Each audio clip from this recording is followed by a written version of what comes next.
On this episode of the Whiskey Tornado, we review Penelope's latest release. It's Penelope Valencia. Penelope Valencia is a 4-grain, 4-year bourbon sourced from MGP or Ross and Squibb.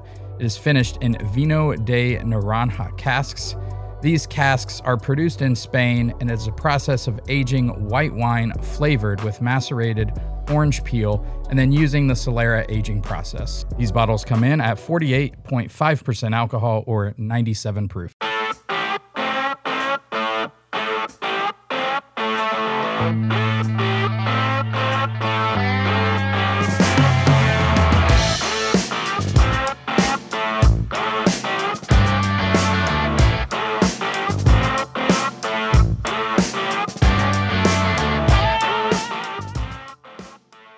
What's up, everybody, and welcome back to another episode of the Whiskey Tornado. I'm your host, Lance. All right, let's coat the glass here. Give it the old Whiskey Tornado swirl. Nose is nice. Boy, you really, and again, you know, power of suggestion. They've got orange peels etched into this bottle. The bottle's beautiful, by the way. But knowing that there should be citrus in this, that's the first thing I get. It's an overwhelming citrus bomb on the nose. Now, as I start to dive a little bit deeper into this, there is some of those young MGP characteristics. This is only a 4-year MGP product. You do smell dusty corn. And the more you smell this, the citrus kind of fades and the dusty corn comes to the surface. So I wouldn't say this smells old. It does smell a little bit youthful to me, but in a dusty corn way, not in a way I often describe as like, it is not that barn, fresh cut wood smell. This is more of that like dusty corn on the nose with some citrus, with some sweetness. The nose, if I'm going to rate it, 0 to 1, 0.5 being an average score, I would say this is an average nose, so we're going to give it a 0.5. All right, on to the palate. Cheers, everybody.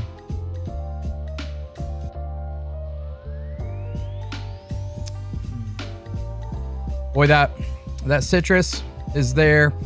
Again, this does, right from the very beginning, taste like a youthful MGP with a little bit of finishing. It almost starts to taste double oaked, but then it doesn't. You start to get a little bit of that citrus, that orange peel. If I'm comparing this to their latest release, the Architect series, I personally enjoy the Architect series way more than this. Now, I'm not saying this is bad. This definitely is not bad. It's just not blowing me away.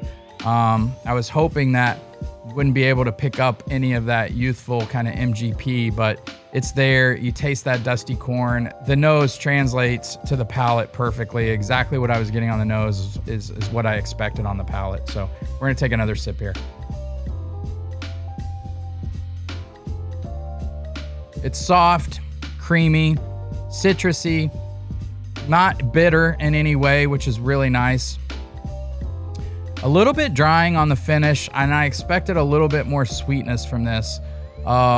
But overall, it's nice, a little bit better than average. I think if you're a Penelope fan, you are gonna enjoy this a lot more than I am.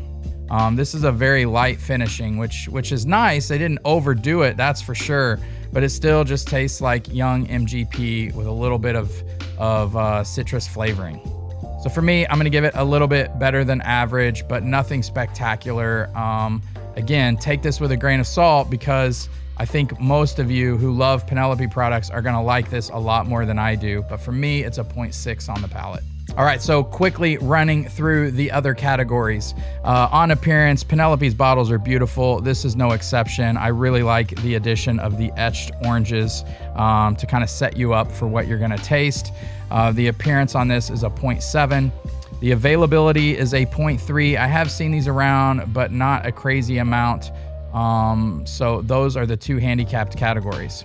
Again, on the nose, we gave it an average score of a 0.5 and a 0.6 on the palate. The body on this is slightly better than average at a 0.6. The finish also slightly better than average. It does have some nice spice there, but at 97 proof, I would like a little bit longer of a finish. So we're gonna give the finish a 0.6. On value, I believe this is a $65 to $75 bottle. To me, it just doesn't hold up. I think there are better products out there in that price range. So we're gonna give the value less than average at a 0.4. So guys, that brings the overall score for Penelope Valencia to a 3.2, making it just bar worthy. Again, this is one I would probably taste in a bar before you buy, unless you're a huge Penelope fan. If you're a huge Penelope fan, ignore a lot of what I said and go buy this. All right, guys, I hope that helps you decide what to buy and what to leave on the shelves. Until next time, cheers, everybody.